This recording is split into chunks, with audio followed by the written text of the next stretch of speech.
isso, a parte técnica da apresentação do BAP é muito bacana. Tem a questão do jeito que ele fala e das coisas que ele fala que a gente pode discutir mais para frente, que eu acho que ele cometeu erros grosseiros e a gente pode falar depois. E na questão, eu penso diferente do Mauro, justamente por ser quinto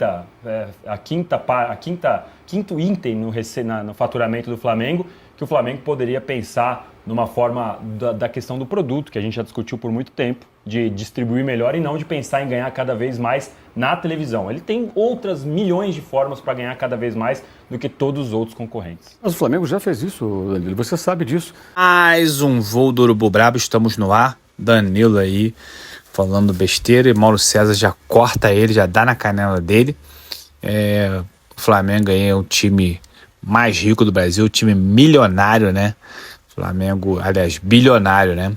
E tem causado muita inveja nos palmeirenses, né? O Danilo aí, que a pauta nem era essa, entrou falando besteira, que o Flamengo tem que ser o quê? Mãe dos times?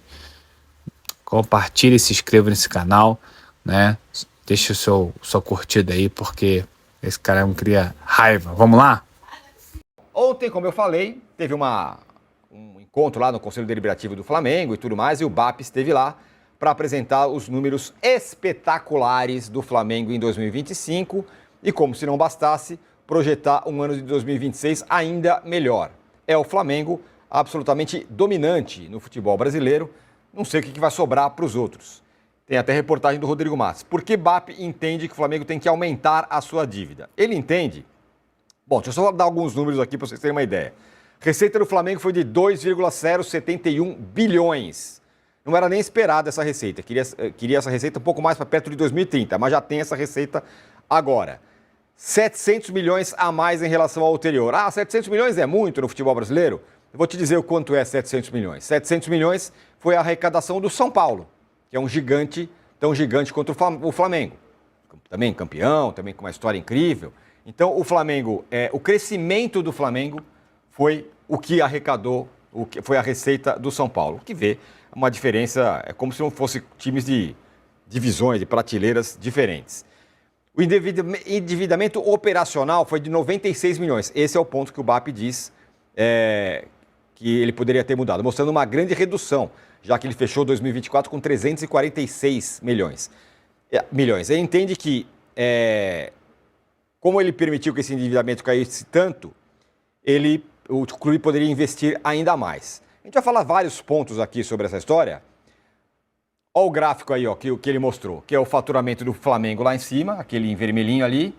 E aí um destaque, né? O crescimento de arrecadação foi São Paulo, que é a quarta bolinha ali. E aí ele fala a seguinte frase: vai haver um fosso, está se abrindo um fosso, começa a haver um fosso enorme de distância do Flamengo para os outros clubes. Não me surpreende, porque eu estou falando isso há algum tempo já. Quem fez, fez. Quem não fez, esquece, meu amigo. Agora, contente-se com ser coadjuvante. Vamos lá, a gente tem muitos números para mostrar, mas, Mauro, vamos lá. Essas primeiras pinceladas da apresentação do BAP. Assustou todo mundo, assustou não, né? Deixou todo mundo que pneu arriado e o rubro-negro pensando em muito mais. A apresentação foi muito contundente, né? Com muitas informações importantes. E um detalhe, né? Muito se discute até hoje, que é uma estupidez sem tamanho, inclusive na mídia, desconhecimento, desinformação. Tem que dividir melhor o dinheiro da televisão, das transmissões, porque o Flamengo ganha muito.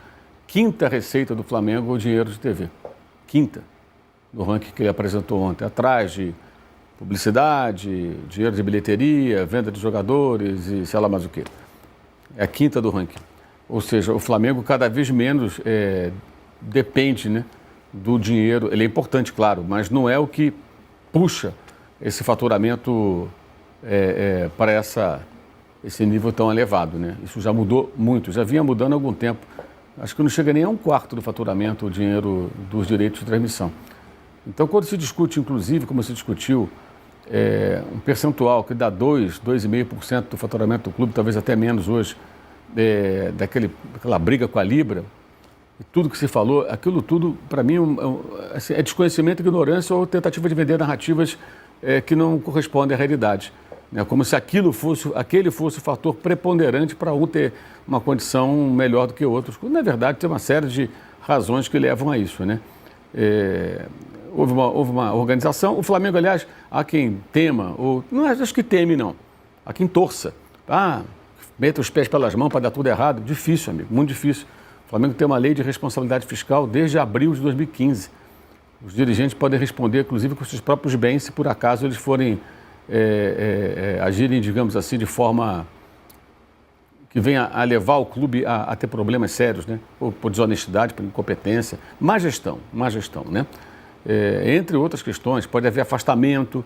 Então, existe um estatuto que protege, pode acontecer, eventualmente pode acontecer. Eu sempre digo, depois que destruíram o Manchester United, praticamente qualquer clube pode estar sujeito a um terremoto desse. Mas é bem mais difícil, bem mais difícil. E as pessoas que estão lá, houve cisões, né? Mas o BAP e outros, tantos que com ele estão nessa gestão, estavam lá em 2012, 2013. Sabe, é o mesmo grupo, com algumas cisões, mas a ideia é a mesma. Então é muito difícil que isso mude. Pode ser que mude e tal. As pessoas têm o direito de torcer para que isso aconteça, porque ao invés de torcer e cobrar para que os outros se organizem, subam, né? Galguem parâmetros, como diria Lazzaroni, muita gente prefere torcer para que o que está em cima caia, para ficar todo mundo na vala comum. Porque o potencial de alguns clubes brasileiros é para chegar perto disso aí. Alguém tem dúvida de que o Corinthians poderia estar hoje aí brigando com o Flamengo para ser o clube de maior faturamento, pelo potencial que tem, maior torcida no maior mercado do Brasil? Mas a gestão é a antítese disso que vem sendo feito no clube carioca. Então, de fato, é uma distância que tende a aumentar. Pelo que a gente viu ontem, assim, os números são realmente impressionantes, porque não se imaginava atingir tão rapidamente, como você falou, aí, essa casa dos 2 bi. E com relação à dívida, o que acontece? O que ele defende, que o Flamengo pode contratar mais. Contratar é se endividar. Mas o Flamengo pode fazer dívida. Aliás, é uma coisa também sempre importante dizer. O problema nunca é fazer dívida. Você pode fazer uma dívida. Você pode, por exemplo, comprar um carro. Se você consegue pagar as prestações do carro, não é um problema. É uma dívida, mas você está pagando. Você tem dinheiro para pagar. Você ganha um valor X por mês e aquela prestação cabe no seu orçamento. Problema nenhum. Um apartamento, pagar por uma viagem, tudo isso é dívida. Que a pessoa faz, o clube pode fazer a dívida para contratar um jogador, para melhorar o seu centro de treinamento, para fazer uma melhoria aqui ou acolá, né? Especialmente quando ele tem aí uma situação de total controle. Não deve salário, não está devendo outros clubes, pelo contrário, tem dinheiro para receber. Então, quando você vê, por exemplo, houve enfrentamento, Flamengo e Internacional numa Libertadores esse ano, vê essa situação do Flamengo e vê a situação do Inter, que não paga o Thiago Maia até hoje, olha só, não consegue pagar um jogador, gente. Aí vai vender o Vitão para o Cruzeiro, vai receber o dinheiro, vai pagar o Thiago Maia? Não sei, talvez não, né? Não pagou até hoje, né? Então, assim, são gestões muito diferentes, muito distantes. Citei só um exemplo, você poderia pegar vários aí, que fazem com que esse abismo vá se criando e a tendência, de fato, é que ele aumente com relação à maioria dos clubes. Olha, só alguns pontos sobre isso. Bom, o Mauro citou a questão do Internacional e para dar uma medida de como está o Flamengo e como estão os outros, o Abel Braga, numa entrevista agora que ele deu lá, de apresentação dele como o cara lá do futebol, né, o chefe do departamento, falou assim, não quero ouvir falar em dinheiro. Dinheiro vai aparecer. Aqui o Inter é grande e tudo mais, dinheiro vai aparecer. Não sei como, se vão plantar alguma árvore de dinheiro no Internacional, o que vai acontecer? Esse é um ponto. Mas eu acho que, assim, tem tudo a ver com a gestão do Internacional. É isso. Esse discurso combina com a gestão do Internacional. Né? Exato. Tá tudo em casa. Dinheiro vai aparecer, porque a camisa, porque o Inter e tal, veremos. E sobre dívida, né, que o Flamengo diminuiu muito sua dívida e pode se endividar mais, tem uma comparação interessante, né? O Palmeiras tem uma dívida que não é baixa, mais ou menos parecida com a do São Paulo até. Que é diferente. A dívida do Palmeiras é justamente a que o Mauro falou, de jogador, exatamente. De comprar. O Palmeiras aí que eu ia chegar. A dívida do São Paulo é com um banco que tem que pagar amanhã. A dívida do Palmeiras, o Palmeiras arrecada, o Palmeiras se vira. Só que o São Paulo paga de juros bancários, não é isso, exatamente. O São Paulo paga de juros o que o Palmeiras investe no ano na base. Um negócio... Então, assim, o problema não é a dívida, é o perfil da dívida, né? É o que você tem, como você vai pagar e como você consegue arcar com essas questões. Então, você citou o Palmeiras como exemplo, o Palmeiras tem uma dívida estruturada em 4 anos de 800 milhões, só que são 4 anos e que você vai recebendo ano a ano e você, obviamente, em 2026, o Palmeiras não vai investir o que investiu em 2025. Então, é algo estruturado e de acordo com o que você vai receber, sem o que é o principal, o que mais ferra os clubes aqui no Brasil, é adiantar o dinheiro de 26, 27, 28 para pagar 25. Isso que é o problema, porque aí o clube chega no dito ano, 26, por exemplo, e não tem o dinheiro para pagar, e aí vai ter que adiantar de 27, e aí vira uma bola de neve. A gente viu isso acontecendo, acontece há muito tempo. O Internacional, citado pelo Mauro, adiantou dinheiro de televisão. Lá atrás, o Corinthians adiantou dinheiro quando renova com a Nike. E por aí vai. E esse é o tipo de coisa que prejudica a próxima gestão. Por quê, né? A gente tem isso muito no Brasil. Porque aqui os gestores entram pensando apenas nele, nos 3 anos, ou nos 6, ou nos 5, depende de cada clube, no tempo de gestão apenas, né? Então, essa é uma diferença grande entre o Flamengo, entre o próprio Palmeiras. O Palmeiras dentro das suas limitações também, dentro do que fatura, o Palmeiras faturando 1,6 aí também é bem alto, perto das últimas perspectivas do Palmeiras, mas obviamente que é muito diferente, 500 milhões de diferença para o Flamengo, é uma diferença bem razoável. E aí ontem a gente vai ter muito tempo para falar sobre isso, a parte técnica da apresentação do BAP é muito bacana, tem a questão do jeito que ele fala e das coisas que ele fala que a gente pode discutir mais para frente, que eu acho que ele cometeu erros grosseiros e a gente pode falar depois. E na questão, eu penso diferente do Mauro, justamente por ser quinto item no faturamento do Flamengo, que o Flamengo poderia pensar numa forma da questão do produto, que a gente já discutiu por muito tempo, de distribuir melhor e não de pensar em ganhar cada vez mais na televisão. Ele tem outras milhões de formas para ganhar cada vez mais do que todos os outros concorrentes. Mas o Flamengo já fez isso, Danilo, você sabe disso. Da gestão do Landim para agora, quando o Landim assina com a Libra, o Flamengo passa a ganhar bem menos. A questão é outra. A questão é que não houve concordância com relação à distribuição de um determinado percentual.